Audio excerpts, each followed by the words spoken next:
The fluorescent light above my workstation flickered. Typical.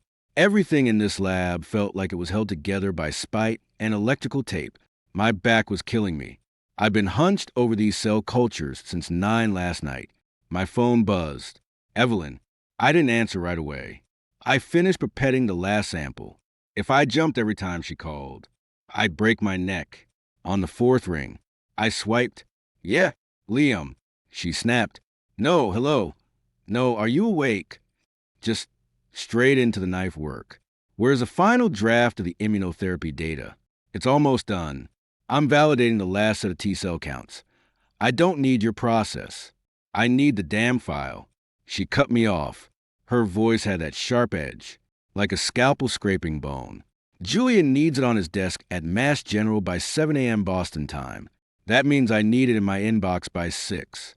Julian, of course, her ex-husband, the golden boy of Massachusetts General. I lean back, rubbing my eyes. Ev, that's my name on the NIH grant. If Julian presents this as his own, don't be so fucking petty, she hissed. I could practically see her rolling her eyes through the phone. Julian's success reflects on me. Do you want me to get this chief of surgery position or not? Or are you too busy playing with your petri dishes to care about my career? It's our research, I said, keeping my voice flat. We talked about co-authoring. She laughed, a short, ugly sound. Co-authoring? Liam, let's be real. You're a lab rat. A good one. Sure, but you're not a clinician. I'm the one saving lives. I'm the one they see. You're just the ghostwriter. Now send the file. And make sure the formatting is clean. Julian hates messy footnotes. She hung up. No click. Just dead air. I stared at the screen. The cursor blinked at me like it was mocking my existence. I looked at the folder labeled Project Phoenix. Final. Inside were 3 years of work. Late nights. Failed trials. That one breakthrough at 3 a.m. that had made me think. Maybe, just maybe, I could make a name for myself without the Carter money. I attached the file to an email, but instead of sending it to Evelyn, I dragged it to a folder named Evidence. Then I opened a new email. Recipient, Julian, Vance at MGH. Harvard, EDU. Subject, immunotherapy data, per Evelyn. I hit send. Let the games begin. When I got home at 6:30, the bedroom lights were on. Evelyn was packing, not for a weekend trip, for a power move. She was folding a silk blouse I hadn't seen before. Probably cost more than my monthly grad school stipend from years ago. You're up early, I said, dropping my keys in the bowl by the door. It was the only sound in the silent condo. Boston, she said, not looking up.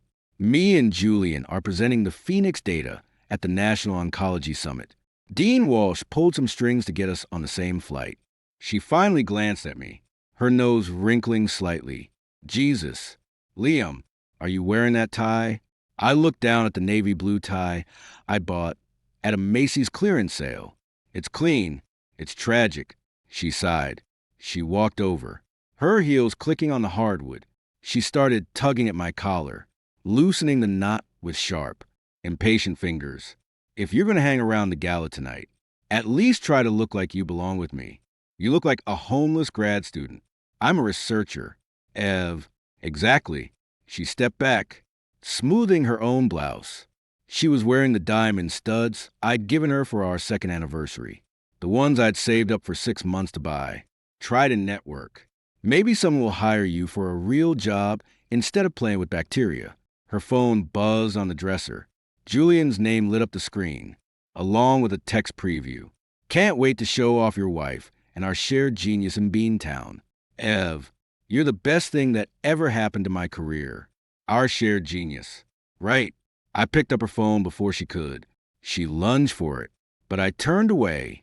Liam, give it back. I read the text. Then I looked at her. Our shared genius? Her face flushed with anger, not shame. He's just being supportive. You know how competitive those Harvard pricks are. He needs to project confidence. And stop reading my private messages. Private? I handed her the phone. He's using my data to get laid. Evelyn, is that part of the promotion package? She slapped me. Not hard. but the sound cracked through the room. "You're disgusting," she spat. "Jealousy doesn't suit you. Liam, now get out of my way. I have a flight to catch." She grabbed her Louis Vuitton carry-on and stormed out. The door slammed so hard a picture of us from happier times fell off the wall. I didn't pick it up. I just stood there, touching my cheek. It didn't sting. Nothing stung anymore. I walked over to her laptop, which she'd left open on the kitchen island. Her password was still Julian 1988. Pathetic. I plugged in a USB drive and copied the entire Phoenix directory. Then I went into her sent items and forwarded every email where she discussed our research with Julian to a secure, encrypted account I'd set up last month under a fake name. I closed the laptop.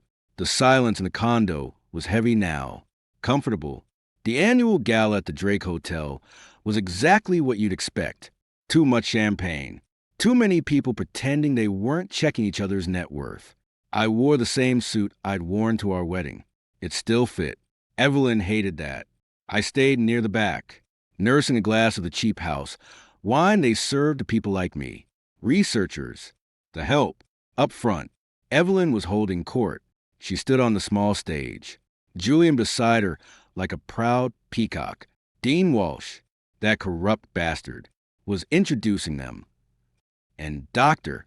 Evelyn Reed, our rising star, alongside the brilliant doctor, Julian Vance, whose pioneering work in immunotherapy has quite literally changed the game. Julian took the mic. "Ev, and I have always believed that collaboration is key. This latest breakthrough, it's a testament to what happens when two minds, perfectly aligned, refuse to accept the status quo. Aligned, sure. One mind did the work. The other one slept with the presenter." I took a sip of wine. A group of surgical residents were huddled nearby, laughing. One of them, a kid named Brad, who still had acne, nudged his friend. "Is that Liam Carter? What's he doing here? Did he sneak in with the catering?" His friend, a blonde named Sarah, giggled. "Probably. Ev keeps him on a tight leash. I heard she makes him edit her papers at night, like her personal ghostwriter. More like her unpaid intern." Brad muttered.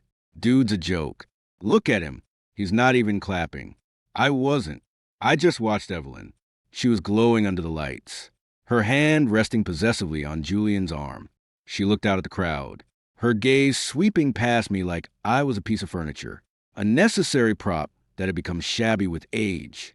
Julian wrapped up his speech, and to my incredible partner, Dr. Evelyn Reed, "This award belongs to us." The room erupted in applause.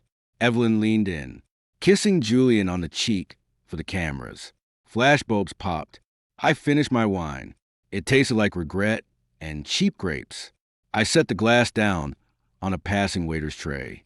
As the crowd began to disperse, Evelyn finally deigned to notice me. She walked over, Julian trailing behind her like a lost puppy. "Liam," she said, her tone dripping with fake concern. "Still here? I thought you'd slunk off to the lab by now." Julian smirked at me. "Carter, long time no see. Still researching?" He emphasized a word like it was a synonym for loser. I looked at Evelyn, really looked at her. The Botox, the filler, the expensive dress that couldn't hide the rot underneath. Enjoy the spotlight. "Julian," I said quietly. My voice carried just enough for the people nearby to hear. "It's the last one you'll ever have." Evelyn's smile faltered. "What did you just say?" But I was already turning away. I didn't owe her an explanation. Not yet. I walked toward the exit, feeling the weight of their stares on my back. For the first time in 3 years, I didn't feel small. I felt like a man who just found the detonator. Outside, the Chicago wind hit me, cold and bracing. I pulled out my phone. I opened the email draft I'd been working on. The subject line was simple: academic fraud, Reed/Vance. I looked back at the Drake. Somewhere inside, Evelyn was probably telling Julian I'd finally lost it. I smiled, let her think that. I typed out the recipient list. Dean Walsh, the hospital compliance officer, the Illinois Medical Board, and the FBI's white-collar crime tip line. I attached the first file. Just a taste. Metadata log showing I created the original Phoenix files 6 months before Julian's preliminary findings were published. I didn't hit send. Not yet.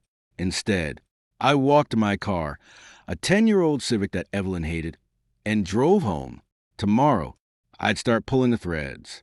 And when the whole sweater unraveled, I'd be standing there, watching it fall, just not as the ghostwriter, as the owner of the pen. Evelyn moved out Tuesday, left a sticky note on the kitchen island.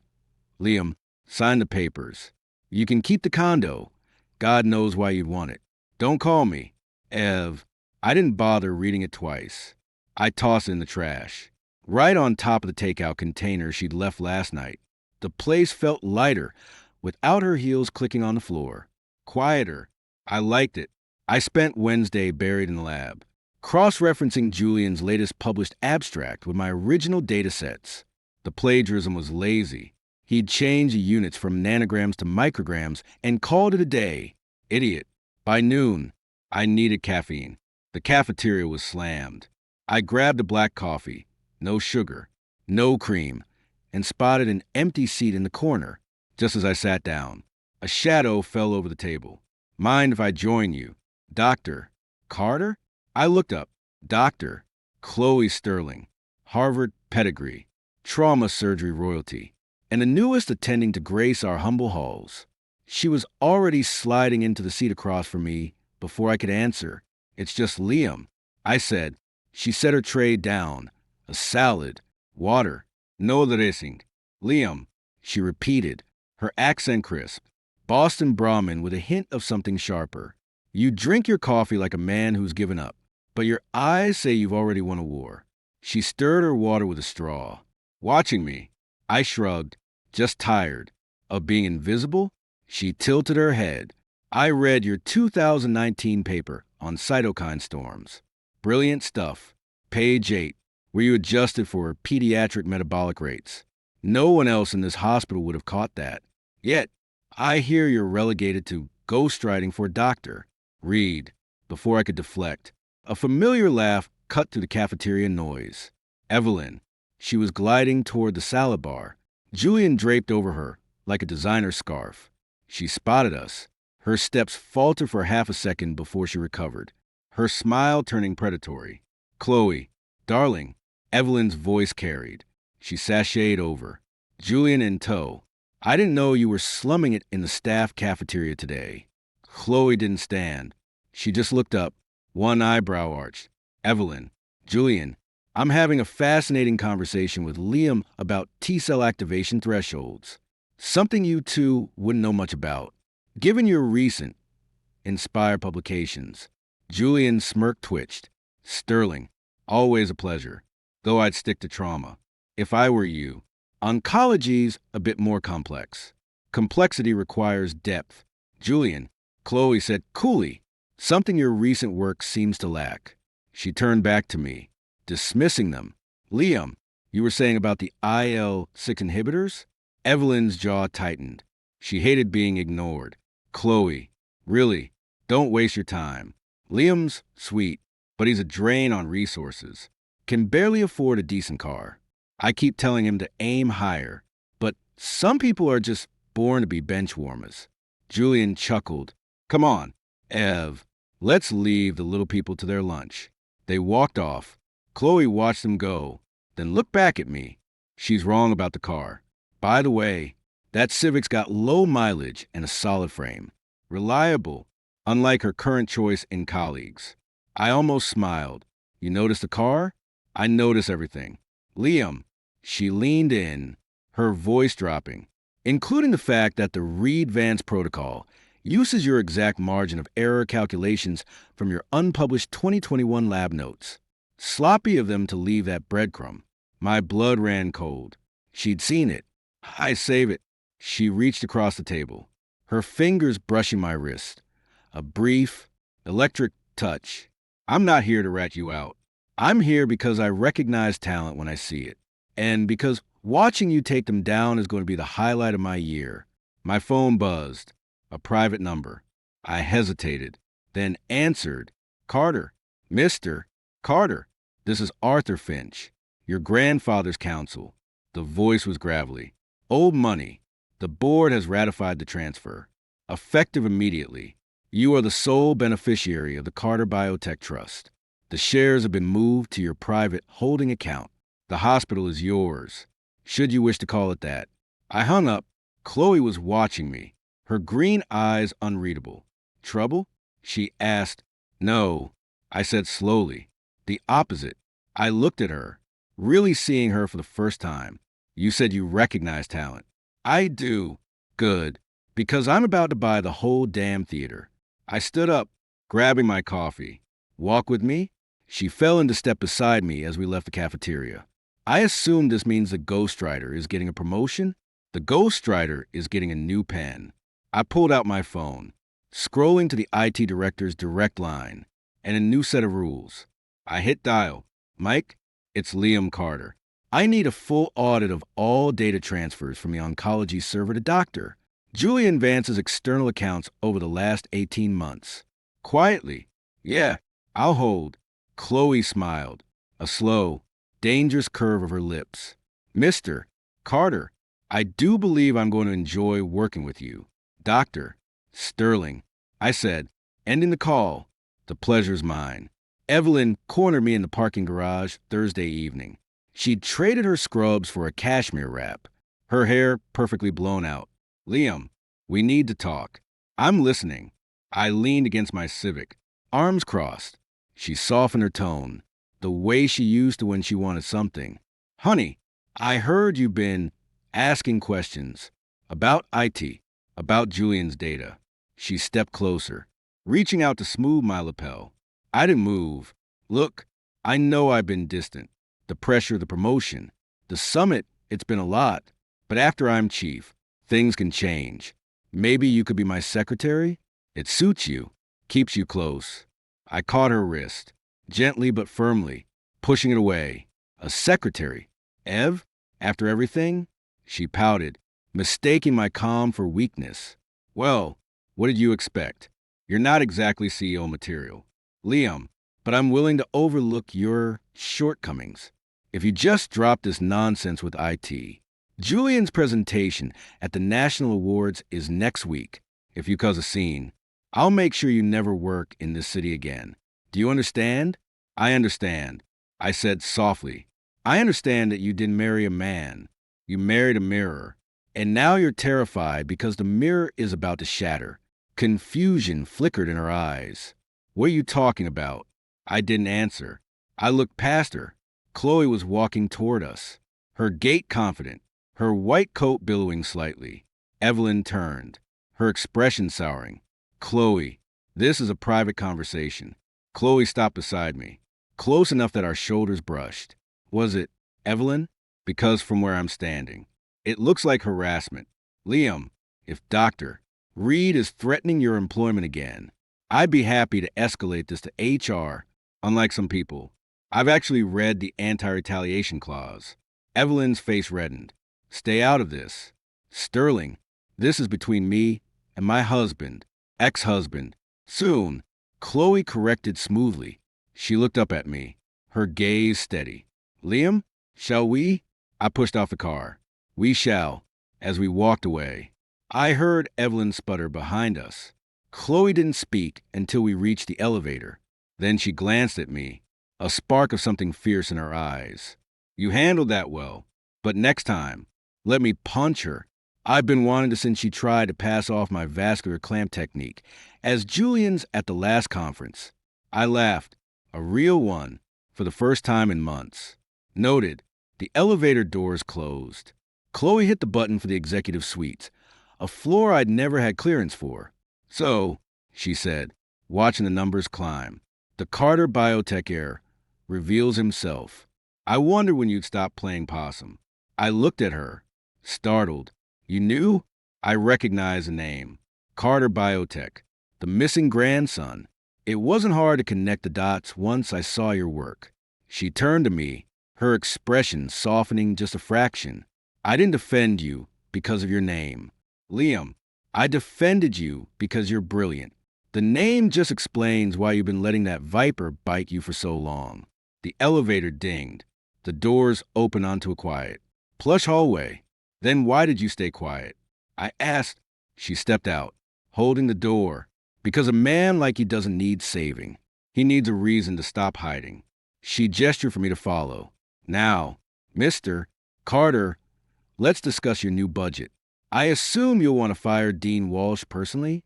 I stepped out of the elevator, into a world I'd avoided for 30 years. It felt like coming home. I'll let you handle the firing. I said, I've got a plagiarism report to finish. Chloe grinned. Atta girl. It was going to be a very good week. Dean Walsh cornered me by the radiology vending machines Friday morning. He smelled like cheap aftershave and entitlement. Carter, I hear you've been sniffing around IT, asking about data transfers. He kept his voice low, but his jowls were shaking. Let me give you some free advice. Drop it. Doctor, Reed is this hospital's future. You're just a speed bump. I fed $1 into machine. Punch before. Black coffee. Funny you mentioned the future. Dean, I was just thinking about legacies. Yours ends next week. He laughed, but it came out thin. You threatening me? With what? Your wife's temper. Ex-wife. I corrected. The machine word. And not her temper. Your signature on the grant reallocations. The ones that funnel federal money into Julian's private consulting fees. I've got the PDFs. Metadata says they were edited from your office IP at 2 a.m., 3 nights before Evelyn announced their joint breakthrough. Walsh's face went blotchy. You don't know what you're messing with. I'll have you blacklisted. No lab in the country will touch you. I already own the lab. I said. I took a sip of coffee. It was hotter than I expected. Good. Carter Biotech finalized the acquisition of this hospital yesterday afternoon. I'm your new chairman of the board. Richard, effective immediately. But don't worry, I'll let you keep your office until after Evelyn's promotion ceremony. It'll make the handcuffs look better against the mahogany. I walked off, leaving him sputtering into his Diet Coke. Chloe found me in the server room an hour later. It was cold, the hum of the drives vibrating in my teeth. She was wearing scrubs under her coat, her hair pulled back tight. You're enjoying this too much, she said, leaning against the rack. Am I? I didn't look up from the terminal. I was running the final audit. 147 emails. 3 terabytes of stolen data. A digital trail of greed. You are. Your pupils dilate every time you mention the FBI. She stepped closer, peering at the screen. Is it ready? Almost. I highlighted the final attachment, a side-by-side comparison of my original code and Julian's published work. The similarities were a neon middle finger. I'm scheduling the send for 10:55 a.m. Monday. Ceremony starts at 11, gives the FBI just enough time to get through security. And the press? In the lobby, Walsh's assistant thinks it's a photo op for the new cancer wing. She's in for a surprise. I hit schedule send. The button turned gray. Done. Chloe was quiet for a beat. Then she reached over, hitting the caps lock key to turn off the glowing light. Liam. Yeah. Thank you for letting me see it. Most men would want all the glory. I don't need glory, I said, finally looking at her. I need it to be over, and I need her to know exactly why. She nodded, understanding. She won't see it coming. She still thinks you're the doormat. She wiped her feet on. She's about to find out I'm the floor she's standing on, and I'm rotting. Evelyn tried her last play Saturday night. She showed up at the condo, the one she told me I could keep, wearing a trench coat and nothing else. I knew, because she dropped the coat the second I opened the door. Liam, she purred, stepping into my space. She smelled like Julian's cologne. I've missed you. These past few days, it's been hell without you. I didn't move. You saw me in the garage 2 days ago. That was different. That was business. She reached for my belt, her nails grazing my stomach. This is us. I was hard on you because I wanted you to be strong, like Julian. But I realize now, I like you soft. I like that you need me. I caught her wrist, stopping her. My grip was firm. Take your hand off my dick. Evelyn. She flinched, surprised by the steel in my voice. Liam, No, listen, you didn't want me to be strong.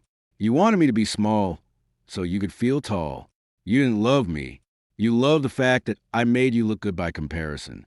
And Julian, you only want him because he mirrors your own ego. You're both staring into a pool of narcissism and calling it love. Tears welled up in her eyes, real ones, but for the wrong reasons. How can you say that? I gave you everything. I put a roof over your head. A roof I paid for. I said, get out. Fine. She snatched her coat, fumbling for her phone. You'll regret this when I'm chief of surgery. You'll be begging for scraps. I'll have Julian blacklist you from every journal in the country. I shut the door in her face. Through the wood, I heard her scream. I never loved you. I was just using you. I leaned my forehead against the door. My heart was hammering, but not from fear, from release. I slid down to the floor, pulling out my phone. I opened the scheduled email. 10:55 a.m. Monday. Neither did I. I whispered to the empty condo. Sunday. Chloe invited me to her place. It wasn't a come on, it was a briefing. She had printouts spread across her dining table, legal pads, red pens, timelines. I spoke to Arthur Finch, she said, pouring me a scotch. Your grandfather's lawyer.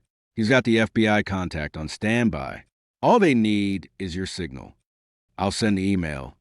I said, taking the glass. The amber liquid burned going down. But I won't be the one to tell Julian. At the ceremony, before the FBI takes him. Chloe raised an eyebrow. Personal? Very. I looked at the timeline she'd drawn. It was meticulous. You didn't have to do all this. I wanted to. She sat down across from me, her expression softening. Liam, why did you let her do it for so long? The real reason, not the humble researcher act. I stared at the ice in my glass. I wanted to see if she'd choose me. Over the money, over the status. I hid the inheritance because I wanted to know if I was enough on my own. Turns out, I wasn't, but she wasn't either. Chloe reached across the table, her fingers brushing mine. You were always enough. She was just too blind to see it, and too greedy to care. We sat in silence for a while. Then Chloe stood up, walking around the table. She leaned down, her lips brushing my ear. On Monday, when you stand up in that ballroom, don't just be the man with the evidence. Be the man who doesn't need her apology, because you already have everything you need. She kissed me then. It wasn't like Evelyn's practice performances. It was real, warm. It tasted like scotch and promise. When she pulled back, her eyes were dark. I'm not her. Liam, I don't want your name. I want your mind, your ruthlessness, and maybe, if you're lucky, your heart. I pulled her back in, kissing her harder. You already have it. I murmured against her mouth. Monday morning, I wore the same suit, but the man inside it had changed. I walked into the hospital, and the whispers followed me. Is that Carter? Did you hear about Walsh? Who's the new chairman? I didn't stop. I went straight to the grand ballroom. It was already filling up. Dean Walsh was at the podium, sweating. Evelyn was preening near the stage, Julian beside her, soaking up the attention. I walked back, leaning against the wall. Chloe joined me, handed me a fresh coffee, black, no sugar, right on time. I said, checking my watch, 10:54 a.m. Julian spotted me. He sauntered over, champagne flute in hand. Carter, still lurking in the shadows? Enjoying the view? After today, Ev, and I will be on every major network. You'll be a footnote, if that.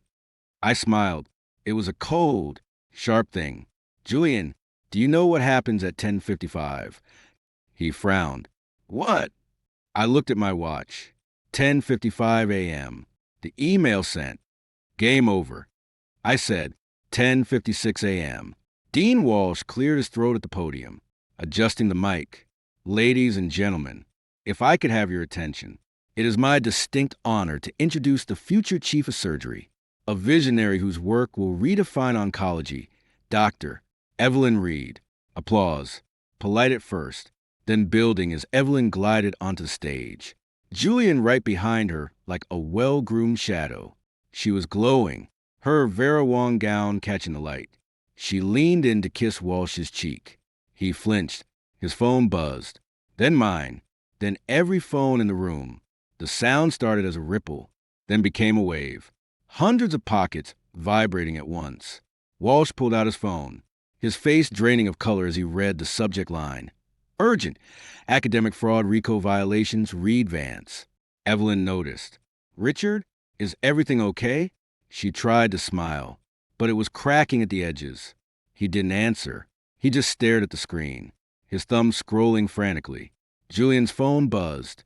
He pulled it out, his smirk vanishing. Ev, baby, what the fuck is this? The giant LED screen behind the podium, meant to display Evelyn's career highlights, flickered. The IT tech in the booth, a kid I'd spoken to last week, named Marcus, gave me a thumbs up from behind the console. I nodded. The screens went black. Then, white text on a red background. Academic fraud alert.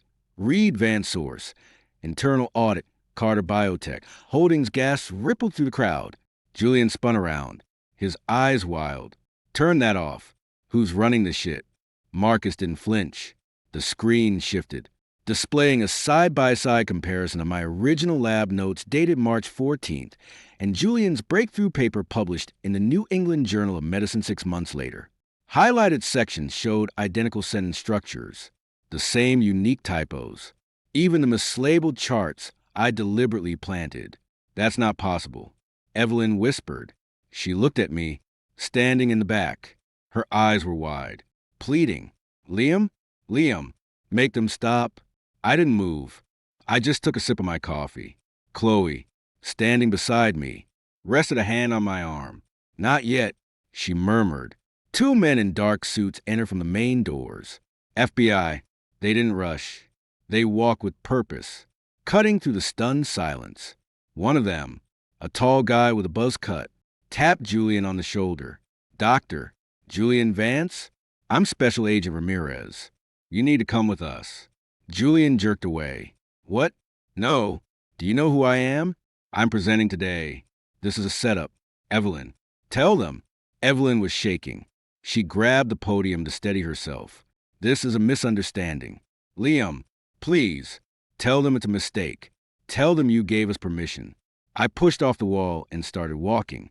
The crowd parted like I was Moses at the Red Sea. Every step echoed in the sudden silence.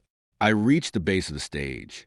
Julian was trying to climb over the barrier to escape, but Agent Ramirez had him by the elbow, twisting his arm behind his back. Liam, help me, Julian shrieked. I'll cut you in. I'll give you co-authorship. Anything. I ignored him. I looked up at Evelyn. She was crying now, real tears, mascara running down her cheeks. Liam, honey, I love you. I only did it because I thought you were weak. I was trying to protect you. Please, don't let them take me. I grabbed the edge of the stage and pulled myself up. Walsh tried to block me, his jowls quivering. Carter, you can't just... Step aside. Richard, I said quietly. He did. I walked to the podium. Standing between Evelyn and Julian, I looked out at the sea of stunned faces, residents, attendings, board members, all the people who'd laughed at me, pitted me, ignored me, ladies and gentlemen. I said, my voice carrying easily without a microphone. My name is Liam Carter. I'm the primary researcher on the Phoenix Immunotherapy Project. I'm also the sole heir to Carter Biotech and the new chairman of this hospital's board of directors. A collective gasp. Evelyn swayed like she might faint. Doctor, Reed didn't make a mistake. I continued, looking at her. She committed theft. Doctor, Vance didn't collaborate. He conspired. And Dean Walsh didn't oversee. He covered it up. I pulled out my phone, hitting play on a recording. My voice, calm and clear, filled the room. Dean Walsh, you knew. You helped them cover the funding trail. Keep it quiet, or I'll own this hospital and burn it to the ground. Walsh collapsed into a chair, burying his face in his hands. Agent Ramirez tightened his grip on Julian. Doctor, Vance, you have the right to remain silent. Shut up! Shut up! Julian screamed, struggling. Evelyn, do something. You said we were untouchable. Evelyn sank to her knees on the stage, clutching at my pant leg. Liam, please. I'll divorce him. I'll give it all back. Just don't let them arrest me. I'll be a good wife. I swear, I'll edit your papers myself. I peeled her fingers off my leg, one by one. You didn't think I was weak. Evelyn, you thought I was yours. A pet, a ghost. But I was never yours. I was just waiting for the right moment to remind you who owns the house you're standing in. I nodded to Agent Ramirez. Take them. The FBI agents led Julian and Evelyn off the stage. Julian was screaming about his reputation, his future. Evelyn was sobbing, calling my name over and over. The sound of her heels clicking desperately on the marble floor was the only thing louder than the cameras flashing. A reporter from the Tribune shoved a mic in my face. Mr. Carter, any comment on the arrests? On your new role? I looked at Chloe. She was leaning against the stage, arms crossed, a small, proud smile on her lips. I looked back at the reporter. Justice, I said, and a reminder. Never underestimate the guy in the cheap tie. The room erupted, not with applause, but with the chaotic energy of a scandal breaking. People were shouting. Phones were ringing. The FBI was issuing statements. I stepped down from the stage, and Chloe met me at the bottom. She didn't say anything. She just slid her hand into mine, her grip firm and warm. Told you it'd be satisfying, she said. I squeezed her hand back. Couldn't have done it without you. Doctor, Sterling. Yes, you could have, she said, leading me toward the exit. But it's more fun with me. As we walked out, I glanced back at the ballroom. The screens were still displaying the evidence, a permanent stain on their legacy. Walsh was being escorted out by security. Julian and Evelyn were gone, already on their way to a holding cell. The ghostwriter had written his final chapter, and the ending was perfect. 3 weeks later, I sat across from Evelyn at the Cook County Jail visitation table. The glass between us was smudged. She looked like hell, orange jumpsuit, dull hair, no makeup. The last time I'd seen her, she was in Vera Wang. Today, she was in polyester. Liam, she whispered, leaning into the glass. Please, get me out of here. My lawyer says if you drop the charges, they'll reduce it to a misdemeanor. We can start over. I'll be a researcher again. I swear, I'll work under you. I slid the divorce papers through the slot. Sign. She stared at them like they were venomous. You're serious? After everything we had? Liam, I made mistakes. But I loved you. You loved the idea of me being small enough to control. I said, you love having a ghostwriter so you could play the hero. But I'm not a ghost anymore. Ev, I'm the landlord, and you're trespassing on my time. Tears welled up. What about Julian? He said his family has connections. Julian took a plea. I interrupted. 24 months in federal prison for wire fraud and data theft. He rolled on you the second they cuff him. Dean Walsh already pled guilty to embezzlement and conspiracy. You're the last domino. Evelyn, and you're falling slow. She picked up the pen, her hand shaking. If you do this, if you divorce me, I'll lose my license. I'll never practice medicine again. You lost that license when you hit send on my research. I said, now sign, or I'll make sure the medical board knows about the patient records you altered to pad Julian's stats. That's perjury. Ev, that's prison for a long time. She broke. Full body sobs. The kind that used to get me to cave. I watched, detached. She scribbled her name, shaky, pathetic, and shoved the papers back.